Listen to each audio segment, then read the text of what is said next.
This is Father Jacob Barasa, working in Emmanuel House. I've been walking and journeying with our brothers, and here we have one of the brothers who is preparing for the ordination tomorrow, and he has very interesting sharing just before the ordination. Maybe you introduce yourself so that we know where you are coming from and what you've been doing here in East Africa.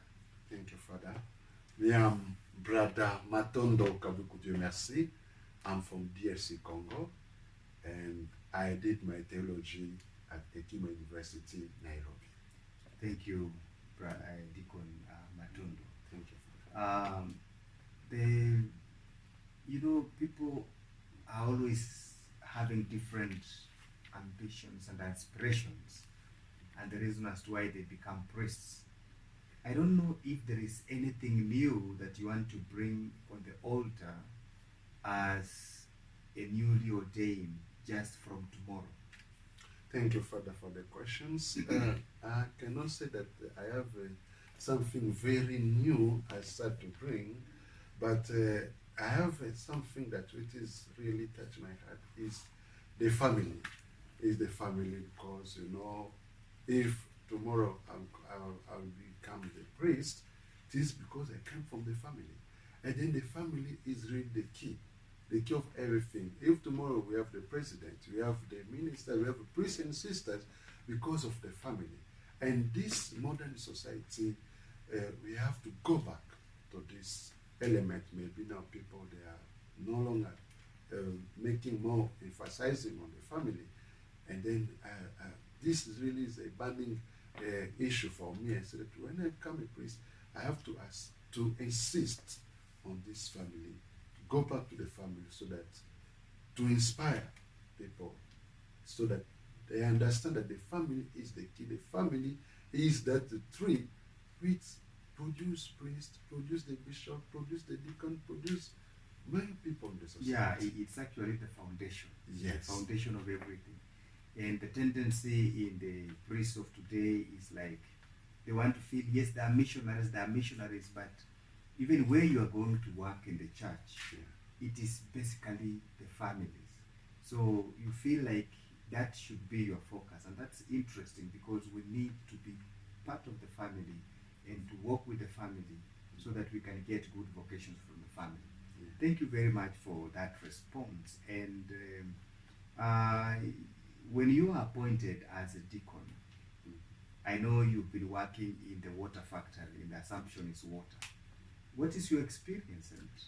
Yeah, thank you, Father, for the questions. I said that it was not easy because it's a new project. Assumptions Water is a new project, and is still growing.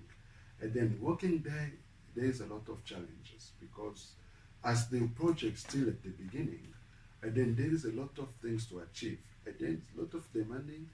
As also a religious and also a deacons, I have also a lot of things to do in the parish, also in the community. Community prayer life. Yes. Prayer life. So to make a balance between the two, then you have to learn the customers, to see how to talk with them, to accompany them, and also working also with the youth, because the water project, also we are working also with the youth. And then the youth, they have a lot of challenges. You have to listen to them, to accompany them, to deal with also the customers, but also to make how also to make a contact with the community life. Mm-hmm. So the challenge was there. It was not easy as the first deacons to work in such kind of project, which is at the beginning, and I faced a lot of challenge. But it was not only a challenge, but also a good experience for me. A good experience. Yes, a good experience also for me, because I learned to work, to accompany the workers, because for me it was the first time, and to how to deal also with the customers. Then it was, for me, it was also like ecumenism, because when I'm dealing with the customers, I met all the customers from the different confession religions. I was dealing with the Muslim, lay, Christians and those who are not Christians. A customer is a customer. Yeah. Yeah. So for me, it was just the time to. So actually, basically, what you're saying is like, you know, all customers, you are after customer satisfaction. You didn't bother whether he's a Muslim, a Catholic, a Buddhist, a Hindu, and so on. And that's really, you had to have that interreligious and ecumenical approach. Yeah. And that's in the business. Well, that's very interesting, and I think it's going to be encouraging. Yeah. So, what is your focus now? What are your happiness? Now, tomorrow is the D-Day. Oh yes, I'm very, very, very happy because it was already something that I was praying for, and then I'm very happy. I'm praying God that tomorrow this desire, this burning desire within my heart is going to be fulfilled. And I would like also to take this opportunity to thank the congregations because they are the one also give us, also accompany us through our formators, you include, and our brothers, without also forgetting our families, members, friends also accompany us by their different prayer. Really, we feel this support.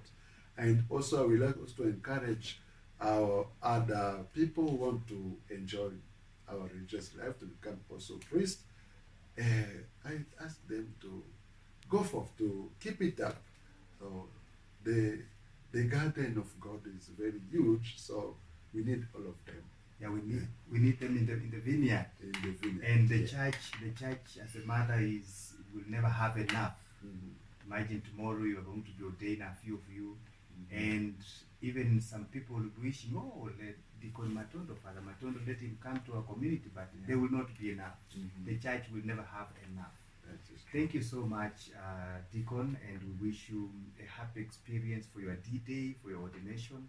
Let us rejoice and be glad in the Lord, and we will continue praying for you and, of course, your family and those you will be working for. Thanks so much. Thank you too, Father. On the stage, I now welcome another candidate for the diaconate ordination tomorrow, which is their D-Day. Of course, I'm Father Jacob. Maybe you introduce yourself. Okay, I am Brother Dominic Motinda, an Augustinian of the Assumption brother. I come from the Diocese of Machakos, Casqueo Parish, Kitivo Outstation.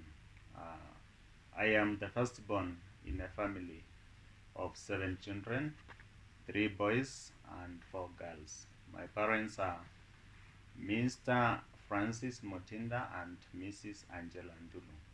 I joined the Augustinians of the Assumption in 2013. I started my journey here in Nairobi, Katua community. Then after that, I proceeded to novitiate Kizito House in Arusha. Thereafter, I had my philosophical studies for 3 years in Spiritan Missionary Seminary in Arusha also. After that, I had my pastoral experience in Mulutunguru Parish in Bundan Diocese.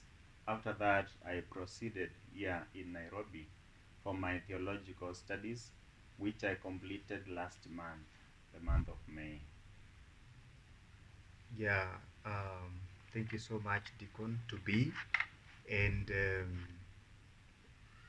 there must have been something that, triggered you, that you feel once you are an ordained minister, you can bring on the table of the congregation and, of course, for the new vice province.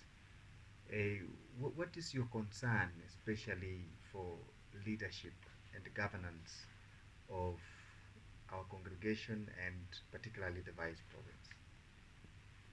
Personally, I can say that leadership is a cross, and those who are in leadership positions have to be ready to bear this cross. However, if leadership is taken as a form of, if our leaders employ consultation in the process of governing others, then I think this will help us to manage the human resource in the congregation.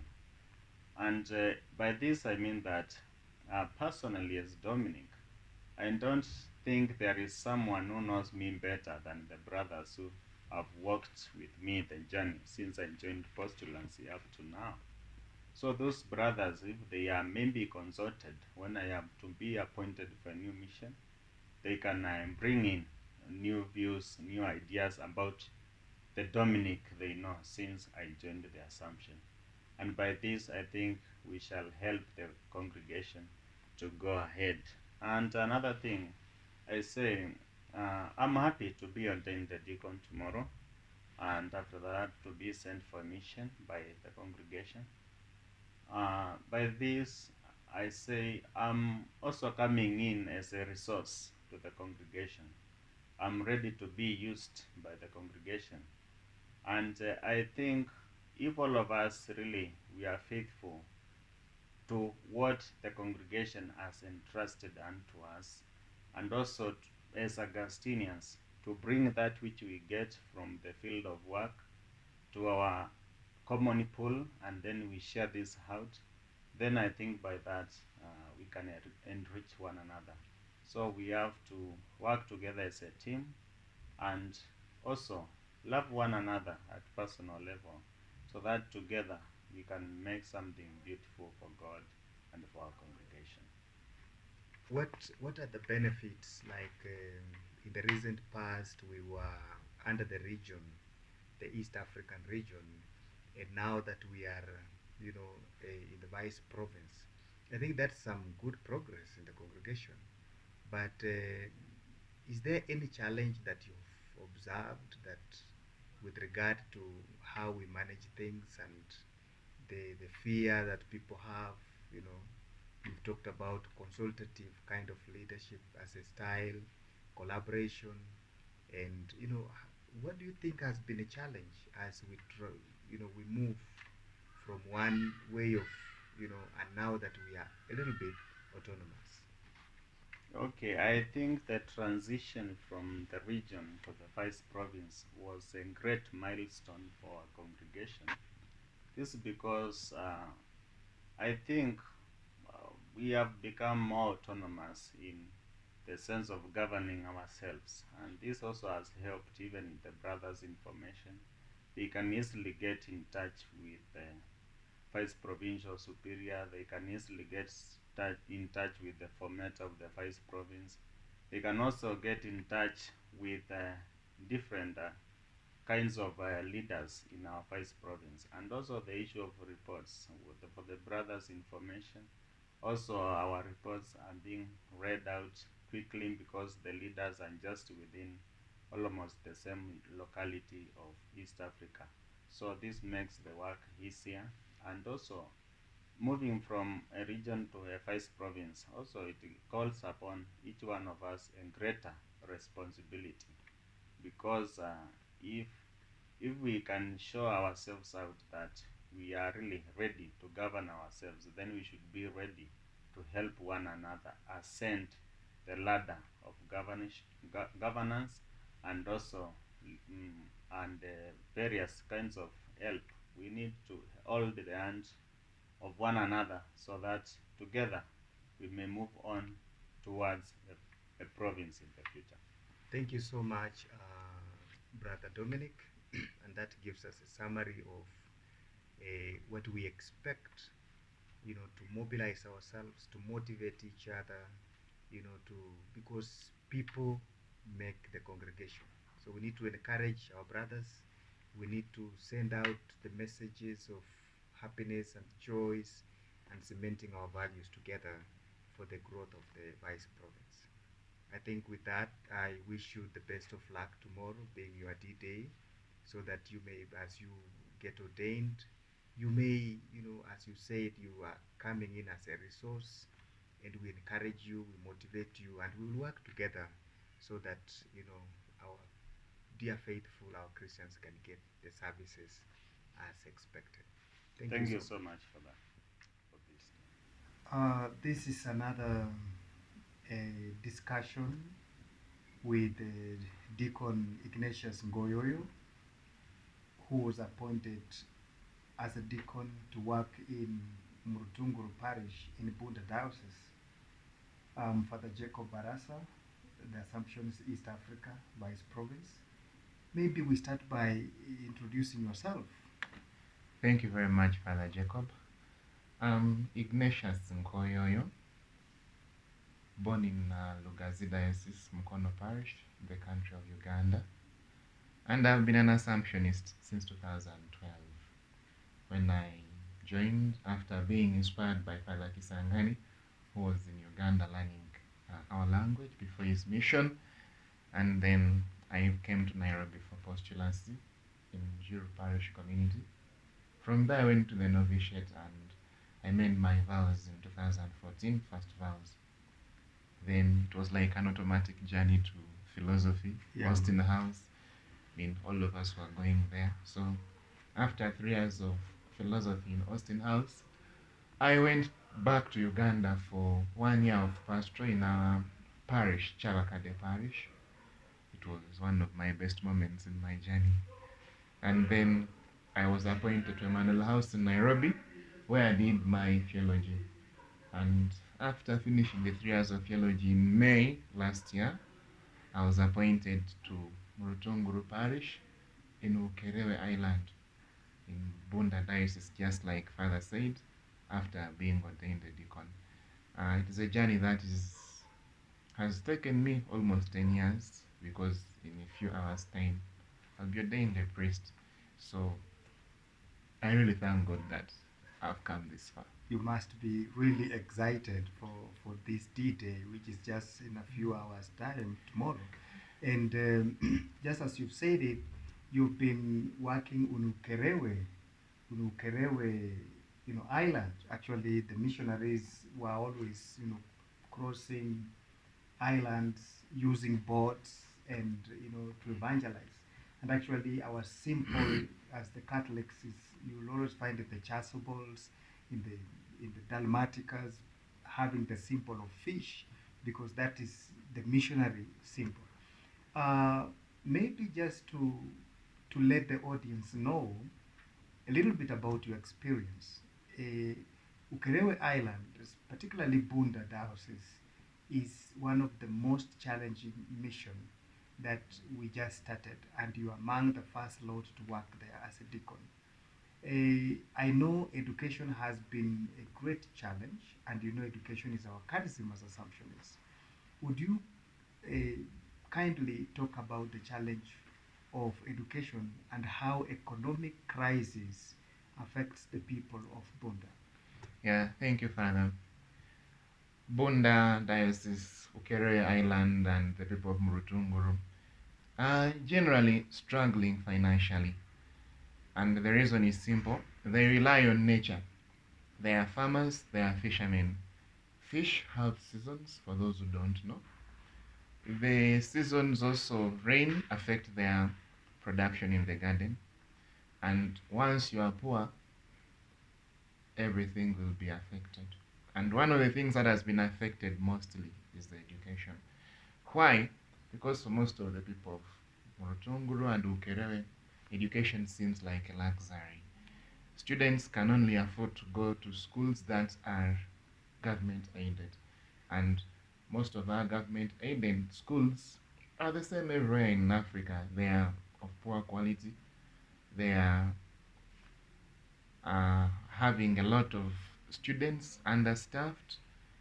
So it becomes a challenge. And actually, one of the biggest problems that we find there in Murutunguru and in Ukerewe at large is that most of our people are illiterate.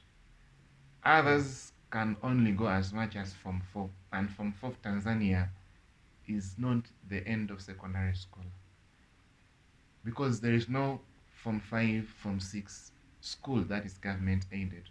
So most of them after Form 4, that is their end. And others, actually even a bigger percentage, do not even reach Form 4, because once you fail, you don't have a chance of continuing in the education. So it is a system that has left most of the people uneducated, most of the people illiterate. And others go up to Form 4 but fail because they don't have the capacity to compete with those in private schools or with those from rich families. So it is a challenge. Education is really, really, really a challenge. And just to cut you short, I see, for example, some congregations, some missionaries trying to help even poor children from Tanzania at large, and especially on this island. I've seen some that are being educated in the western region of Kenya, the young girls who are being supported at least to be empowered in education through Uganda, and some coming to Kenya. And that's a good thing that is really challenging the people, especially we as Assumptionists, as we work in Bunda Diocese, that we try to see how best we can do to empower people to make them own education and to value education, because education is key to everything. I think that it reminds me of the recent scenario that happened in our parish of Murutunguru, and I know you are greatly involved, and it was really challenging. It really triggered our emotions and say, what are our brothers going through? And I know you are highly involved in one of the case that I think even the Assumptions and people all over the globe should also hear about that. Can you please talk about your experience with the altar boy who died in our hands? You know, it's an interesting one. Yeah, like you have said, that was one of the saddest moments in my life, not just as a deacon, but my entire life. I don't remember in my life having cried like when that young man died. He was called John Lamech. He worked with us that day, that fateful day, 19th of October. It is a public holiday in Tanzania. We spent the whole day together working, and after work, he decided to go and harvest some firewood. He climbed a tree, and from there he fell down. The tree was around 17 to 20 meters high. He fell in the forest, but luckily enough, he didn't get any external injuries. But after complaining, we took him to the hospital at the island, and from there we were referred to the hospital on the mainland. So that night we had to board an ambulance, water ambulance, reached Mwanza. They had planned for us an ambulance in Mwanza. Unfortunately, there were many accidents in Mwanza that night, so all ambulances were busy. We had to find our means to the government hospital, referral hospital of Mwanza region. We were lucky, we found a car and we took the boy to the hospital. After examinations, it was discovered that he had a lot of injuries, internal injuries on the lung. One of the bones got fractured, the spleen and the intestines were ruptured.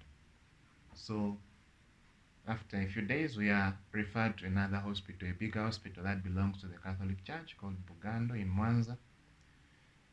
And after much pain, on 25th October, Lamech went back to the Lord. It was really a sad moment for us, for me in particular, because Lamech was an altar boy, and the chaplain of the altar boy is in Murutunguru Parish. Yeah. So it was really challenging. He was so smart, he was so intelligent in class. He's one of the few boys I would look at and say, there is a priest here. Because at least he had the love for priesthood. Secondly, he had the brains and the concentration to stand in class and excel. So we lost a priest, not just an altar boy, we lost a priest. But I'm sure he's with the Lord. Yeah, God will, He's God will in a definitely better pay. place. Yeah.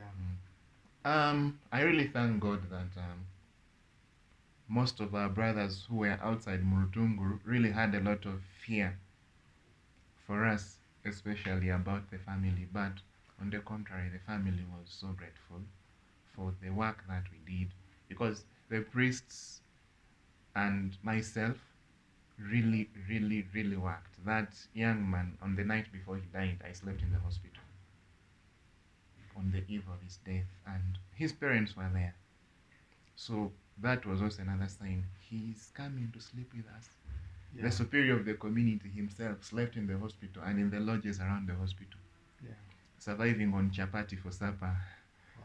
And Wow. I mean, because we didn't even have the money to look for a hotel or a bigger hostel, we had to find ourselves in lodges. We didn't have the money to spend on expensive food, yet chapatis were there and tea. Readily All the available. money was to try to take care of the young man and save his life. He was only 15, and God called him. One of the things that pained me most is when he had died and we were leaving the hospital.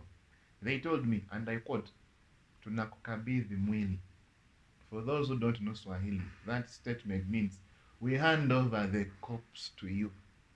That was one of the most torturing things that happened to me. So I'm the one who brought him to Mwanza in the ambulance because the family was not yet available. I took him from the community to the hospital, from the hospital to Mwanza. Then from Mwanza, after his death, they told me, we hand over the body to you. It was too painful.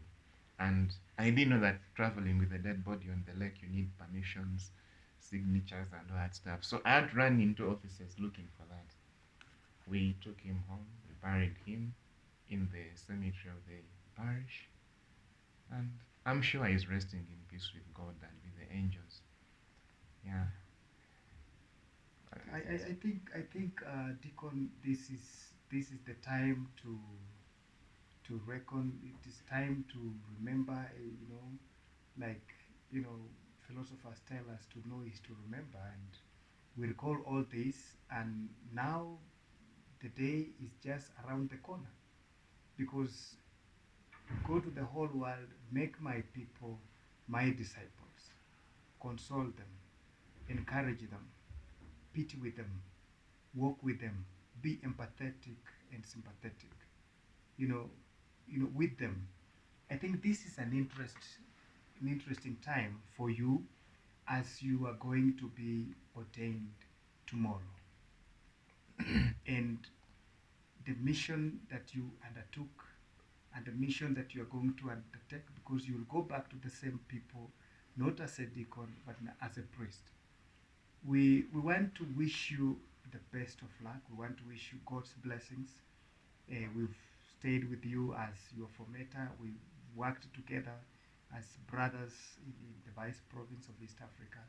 We are experiencing the challenges here and there, but together we are moving forward to see East Africa Vice Province, move forward with priests who are energetic, who are loving for the mission, and who can witness to the truth, who can consecrate, who can even, bring the lost sheep back in the sheepfold. So maybe you may say something concerning the excitement for this D-Day. Like now it's tomorrow. Please tell us something about your excitement, your plan. What is it that you want to bring on the altar now as a new priest tomorrow? Today, I happened to meet my dad. He came for the ordination. Wow. And he told me that when I was 6 years, 1999, I went back home and told them that, I quote, they asked for those who want to become priests, and I registered my name. I couldn't recall that. All I knew is that my parents told me the first time you said you want to become a priest was when you were 6. So when I remember that, I really feel that I've come from far, and God has been so merciful and graceful to me. The fact is that I'm really, really excited. At times I get a little bit anxious. I mean, I don't have any experience of priesthood. Of course. I get a little bit anxious and Yeah. like, is it true? I do like that to myself to find out whether I'm not dreaming. I might be dreaming when I'm still in primary school, and really, of course, I say, yeah, maybe it's about time to man up and say, God, you have called me, sustain me, and never called me for something that you can sustain me in. So that's a fact. But I'm so happy. I'm so happy. So happy to God. I'm so happy for my family. I'm so happy for my parish, for myself, for my congregation, for my vice province. Really, I think God has a reason as to why He has allowed my brothers and I to become priests. And that reason, I'm sure God will sustain us into that reason. We shall not be bad examples. Don't be like Father Nkoyo. He was a bad priest. I think we shall be good examples. Be like Father Joseph, be like Father Nkoyo, be like Father DMSC, be like Father Jacob. I really want to be one simple priest. I want to be that dedicated priest, that humble priest. People of Murutunguru, most of them are also lonely. Most of them are struggling. Most of them only need someone to listen to them, the sick, the aged. Sure. Actually, there are so many old people in Murutunguru. In my time as a deacon, I buried, apart from the altar boy who died of the accident, all the people I buried after sickness were old except one young girl. The rest were old, 90, 80, 70. So those old people, most cases, are lonely. And if you can spend 20 minutes with them, it is like you've extended their life by 1 year, 2 years. That is what I want. I really want to go back to the people, to serve them, to listen to them. I mean, most of them are saying, maybe you are doing this because you are deacon. Will you not change when you become priest? I really don't want to change. I want to remain that good person people can approach, people can smile with, people can cry to, of course, respecting my boundaries and not giving onlookers a chance to misunderstand me. But I really want to go back to the people, and I can't wait for that moment when I'll go back to Murutunguru, people to see, oh, Deacon has become priest. So, yeah. Thank you so much, Deacon Ignatius Ngoyoyo. Thank you, Father. And I think on behalf of my brothers, we want to wish you the best of luck. And as you prepare yourself tonight for tomorrow, which is going to be one of the most memorable day, it's like your wedding. Surely. It's like your wedding. Surely. It is uncomparable. It's gonna be a day that you will always live to remember. So may God bless you. May God give you the necessary graces. He cannot give you what you cannot manage. He will give you the graces, and of course, His grace is sufficient. Yeah. Thank With you. that, we say, may God bless you and welcome. Thank you very much, Welcome Father. on the new platform. To the young boys and girls there who want to become priests and religious, please dare to take the step. Dare to take the step. I think it's worth it. Once we look at where we have reached, Yeah. no one knew. Dare take the step, young girls and young boys. If God is calling you, don't run away from Him. Thank you very much, Father Jacob. Thank you for this initiative. Thank you. Yeah. And continue in kindling other fires there in Mutunguru. Thank you very much, Father.